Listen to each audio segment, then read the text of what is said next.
আসসালামু আলাইকুম ওয়া রাহমাতুল্লাহি ওয়া বারাকাতুহু। আশা করি আলহামদুলিল্লাহ সবাই ভালোই আছেন। আজকে আপনার এই যে সিজিএ অডিটর অর্থাৎ হিসাব মহানিয়ন্ত্রক যিনি জেনারেল আছেন তার কার্যালয়ের যে অডিটর পদ, এই পদের যে পরীক্ষা, এই পদের পরীক্ষাটা কেমনভাবে হয়, অর্থাৎ পরীক্ষা পদ্ধতি, পরীক্ষায় কী কী আসতে পারে, আপনাদের কী কী পড়তে হবে এবং এর যে আপনার যোগ্যতা, পদের যোগ্যতা, এগুলো নিয়েই কথা বলবো। এই পদের এই যে চাকরিটা, অর্থাৎ এই চাকরিটা কেমন, এর কাজ কী, প্রমোশন সিস্টেম কী, এগুলো নিয়ে আমি আগের ভিডিওতে আলোচনা করেছি। সেটা আপনারা আমার চ্যানেলে বা পেজে গেলে দেখতে পাবেন ইনশাল্লাহ। এখন সরাসরি কথায় চলে যাই। তা হচ্ছে এই পরীক্ষা যেটা হবে আর কি, এইটা হবে হচ্ছে প্রিলি, রিটেন, ব্যবহারিক প্লাস ভাইবা, অর্থাৎ এই 4 সিস্টেমে। আবারও বলি, প্রিলি, রিটেন, ব্যবহারিক এবং ভাইবা। এখন এইটার সার্কুলার হয়েছিল 2021 সালে একবার, তার মানে পরীক্ষা হয়েছিল 2022 সালে, কিন্তু পরীক্ষাটা নানা জটিলতার কারণে, প্রশাসনিক জটিলতা প্লাস আরও অনেক জটিলতার কারণে পরীক্ষাটা মানে স্থগিত হয়ে যায়। ঠিক আছে, তো পরীক্ষা পরে ফলাফল স্থগিত হয়ে যায়।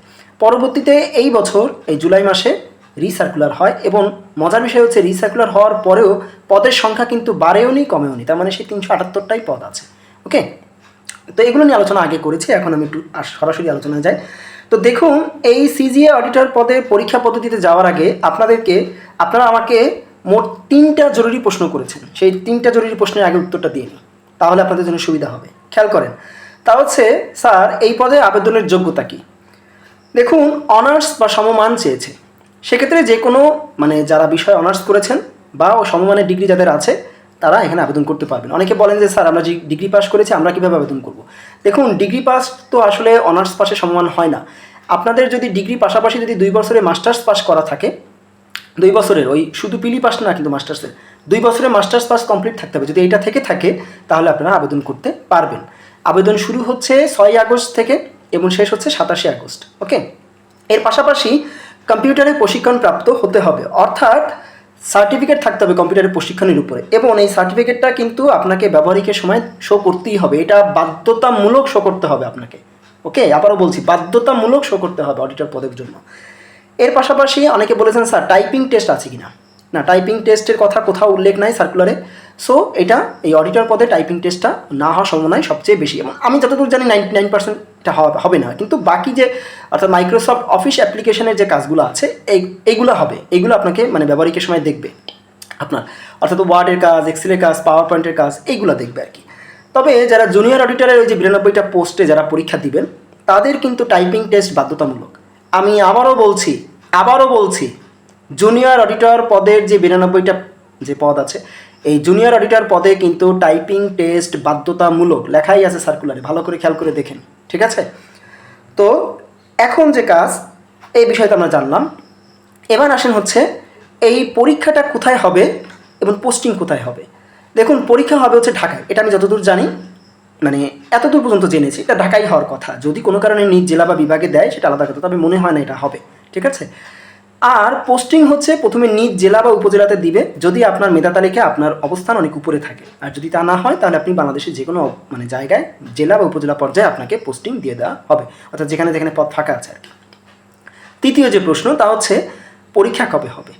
ভাই, রিসার্কুলার হয়েছে 5 বছর পর, পরীক্ষা কবে হতে পারে নিশ্চয়ই আপনারা ধারণা করতে পেরেছেন। তবে আনুমানিকভাবে বলা যায়, যেহেতু এতদিন পরে রিসার্কুলার হয়েছে, সেক্ষেত্রে আপনার ডিসেম্বরের দিকে হয়তো পরীক্ষাটা হওয়ার সম্ভাবনা সবচেয়ে বেশি। বুঝতে পেরেছেন?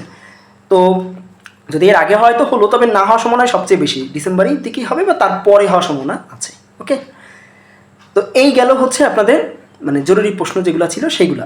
এখন আমি চলে যাব হচ্ছে আপনাদের প্রিলি, রিটেন, এই যে মানে কীভাবে আপনারা প্রস্তুতি নেবেন বা কী কী আসতে পারে বা বিগত সালে কী কী এসেছে সেইগুলোর বিষয়। ঠিক আছে, আগে একটু বলে রাখি, আপনাদের এই প্রিলি পরীক্ষা কিন্তু মানে আগেরবার যখন হয়েছিল 2022 সালে, তখন সেটা হয়েছিল বিকেলবেলাতে। ঠিক আছে, এবং এই পরীক্ষাটা ছিল হচ্ছে 1 ঘন্টার। বুঝতে পেরেছেন? এবং 1 ঘন্টায় 80 মার্কের পরীক্ষা হয়েছিল। আর শুনলে অবাক হবেন, যারা জুনিয়র অডিটরে পরীক্ষা দিয়েছিলেন তাদের পরীক্ষা হয়েছিল 65 মিনিটে, এবং সেখানে ছিল হচ্ছে আপনার 80 মার্কে 65 মিনিটে 1 ঘন্টা 5 মিনিট সময়, যদি আমি ভুল না বলে থাকি। আশা করি আমি ঠিক বলেছি।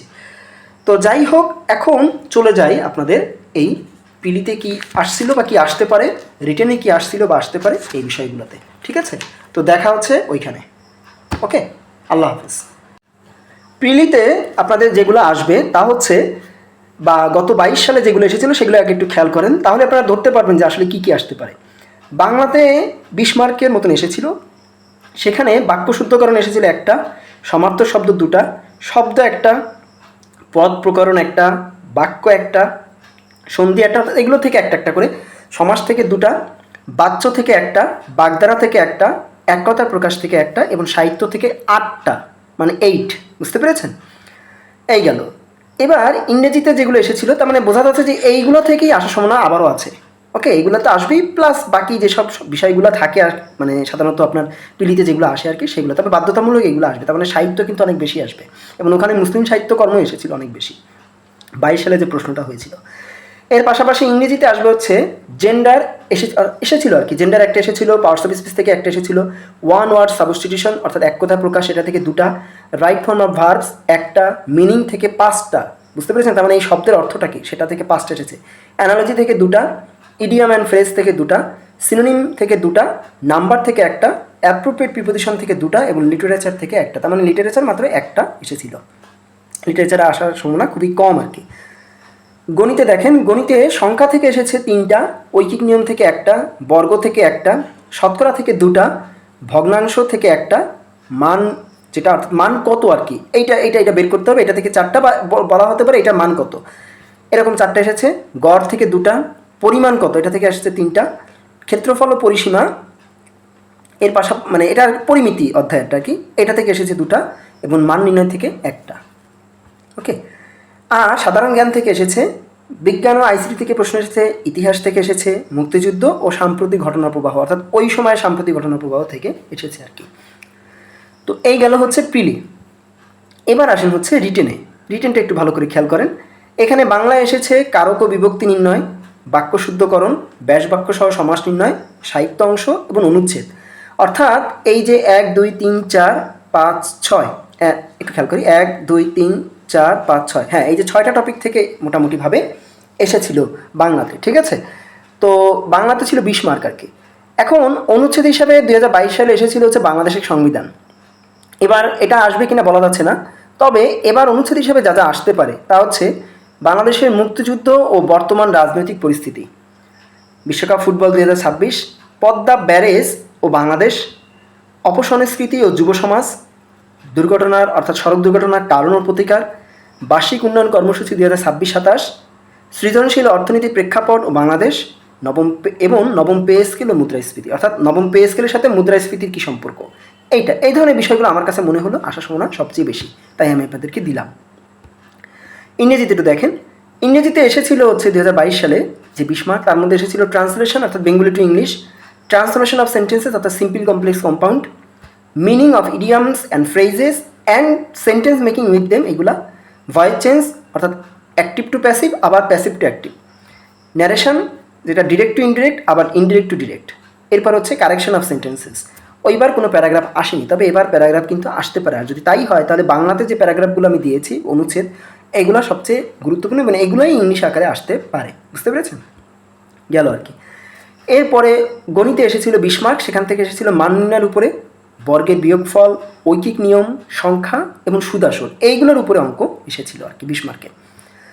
আর সাধারণ জ্ঞানের উপরে এসেছিল হচ্ছে মুক্তিযুদ্ধ, সংবিধান, বাংলাদেশের ইতিহাস ও চুক্তি, বাংলাদেশের ইতিহাস, চুক্তি ও সংগঠন যেটা আন্তর্জাতিকের উপরে, পূর্ণরূপ, বিশেষ করে আন্তর্জাতিক সংগঠনগুলোর পূর্ণরূপ, কোনো টার্ম বা কোনো বিষয় বা কোনো টপিকের অর্থটা কী সেইটা, প্লাস সাম্প্রতিক ঘটনা প্রবাহ, এইগুলো এসেছিল সাধারণ জ্ঞানের 1 মার্কের প্রশ্ন হিসাবে। বুঝতে পেরেছেন? আপনাদেরকে এক কথায় এগুলোর উত্তর লিখতে হবে আর কি। আর এবার কিন্তু এর পাশাপাশি সিজিএ অফিস সম্পর্কেও আসতে পারে বা এই অর্থ মন্ত্রণালয়ের সম্পর্কেও আসতে পারে, যেহেতু এটা অর্থ মন্ত্রণালয়ের অধীনে, এটা সম্পর্কে আসতেই পারে। তো আশা করি আপনাদের কিছুটা হলো আপনারা বুঝতে পেরেছেন যে কী ধরনের জিনিস আসছিল এবং আসতে পারে এই প্রিলি এবং রিটেন। এরপরে কিন্তু আপনাদের এই যারা প্রিলি এবং রিটেন পাস করবেন তারা কিন্তু ভাইবা দিবেন, এবং ভাইবা দেওয়ার আগে অবশ্যই আপনাদের ব্যবহারিক পাস করতে হবে। ব্যবহারিক পাস করে ভাইবা দিলেই ইনশাআল্লাহ চাকরি হয়ে যাবে। তো ভালো থাকবেন, আজকে এই পর্যন্তই। আশা করি এই ভিডিওটা আপনাদের কিছুটা হলেও উপকার হয়েছে।